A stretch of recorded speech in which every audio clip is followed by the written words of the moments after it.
चंद्रशेखर, मैं तुम्हें अच्छी तरीके से जानता हूं कि तुमने कभी संविधान पढ़ा ही नहीं है।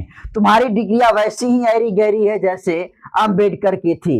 न तो अंबेडकर तुमने प्रैक्टिस किया और नहीं अंबेडकर ने ही प्रैक्टिस किया था। तुम्हारा सिर्फ और सिर्फ प्रैक्टिस जो है चंदा लेने का है। तुम आरोप ब्राह्मणों को ऊपर लगाते हो लेकिन चंदा इकट्ठा करके अपना घर जो है तुम चलाते हो। मिस्टर चंद्रशेखर आजाद, तुम संतों को बदनाम करना, अपमान करना बंद करो। और मैं जो पुंडरीक गोस्वामी है उनसे भी आग्रह करता हूं कि चंद्रशेखर आजाद के ऊपर एफआईआर करें और पूरे हिंदू धर्म का अपमान करने के लिए, सनातन का अपमान करने के लिए इस व्यक्ति को एफआईआर करके इसके ऊपर बड़ी कार्रवाई करने का काम करेंगे। मिस्टर चंद्रशेखर आजाद, अगली जब तुम्हारी संसदीय चुनाव होगी तो तुम्हारा ये जो चुनाव है, संसद तुम जो बने हो, ये तुम्हारा आखिरी संसदीय होगी और आगे से तुम कभी चुनाव जीतने वाले नहीं हो, क्योंकि हम लोग तुम्हारे विधानसभा में जाएंगे, तुम्हारे लोकसभा में जाएंगे और तुम्हारे खिलाफ में जो है आवाज को बुलंद करेंगे। और अब तुम गलती से सांसद बन गए, लेकिन कभी भी तुम आने वाले समय में सांसद और विधायक तुम्हारा और तुम नहीं बन सकते हो। दोस्तों, ये कहना है काली सेना के चीफ, खुद को बहुत बड़े संत समझ रहे हैं, स्वामी आनंद स्वरूप का। स्वामी आनंद स्वरूप दोस्तों चंद्रशेखर आजाद के ऊपर जिस तरीके से हमला बोलने का काम किया है, वो भूल गए कि चंद्रशेखर आजाद के ऊपर हमला बोलने के साथ साथ इस देश के भारतीय संविधान के रचयिता, विश्व रत्न, राष्ट्र निर्माता बाबा साहब भीमराव अम्बेडकर के ऊपर भी अनाप शनाप बोल गए। और जिस तरीके से दोस्तों चंद्रशेखर आजाद ने इन जातिवादियों, बाबाओं का दुकान बंद करने का काम कर रहे हैं, जिस तरीके से चंद्रशेखर आजाद इन जातंकवादियों के खिलाफ लड़ रहे हैं, इन तमाम जातंकवादियों के पेट में ऐंठन उठ रही है। और देखिए, स्वामी आनंद स्वरूप क्या कह रहे हैं कि चंद्रशेखर आजाद की डिग्री फर्जी है जैसे अम्बेडकर की थी।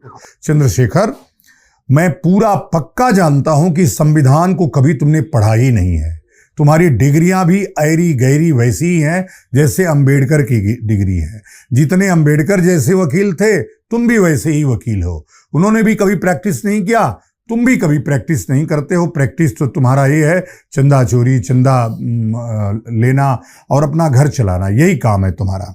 आरोप ब्राह्मणों पे लगाते हो तुम लोग, लेकिन चंदा इकट्ठा करके अपना घर तुम लोग चलाते हैं। चंद्रशेखर रावण, जब भी तुम किसी धार्मिक बाबा को देखते हो, जब भी तुम किसी हिंदू धर्म के व्यक्ति को देखते हो, तुम्हारा एजेंडा तुरंत शुरू हो जाता है।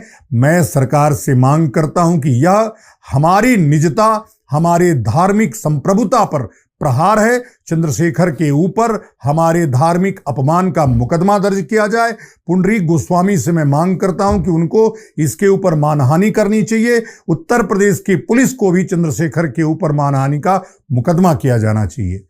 मिस्टर चंद्रशेखर, संतों से जलना बंद करो। और मैं विश्वास दिलाता हूं, ये तुम्हारी अंतिम संसदीय है। अगली बार एक भी कभी कोई तुम्हारा विधायक बन जाए, एक भी कभी कोई सांसद बन जाए, तो फिर कहना, हम लोग आकर के तुम्हारे क्षेत्र में तुमको हराने का काम करेंगे। और इस व्यक्ति को चंद्रशेखर आजाद से जलन इस बात का है कि कैसे कोई दलित समाज का सांसद संसद में आवाज को बुलंद तरीके से उठाता है। कहने के लिए तो पूरे संसद में 543 जो है मेंबर हैं, लेकिन इकलौता चंद्रशेखर आजाद नेता है जिसका संसद में दिया हुआ भाषण पूरे बहुजन समाज के लोग दिल से देखते हैं और ध्यान से सुनने का काम करते हैं।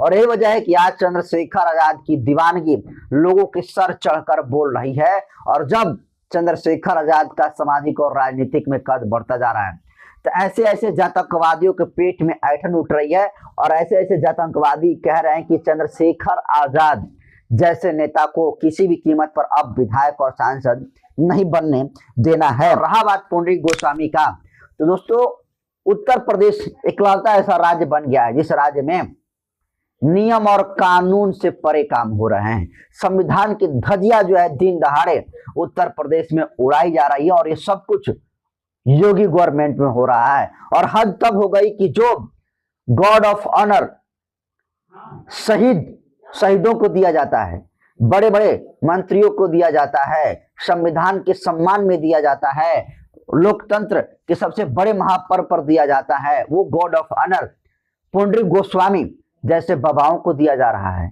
और इसी बात को लेकर चंद्रशेखर आजाद ने योगी की और उनकी पुलिस की क्लास लगाने का काम किया। और चंद्रशेखर ने कहा कि यह देश किसी की जागीर नहीं है और यह देश संविधान से चलता है, यह देश आपसी भाईचारा से चलता है, ये देश कोई मठ नहीं है।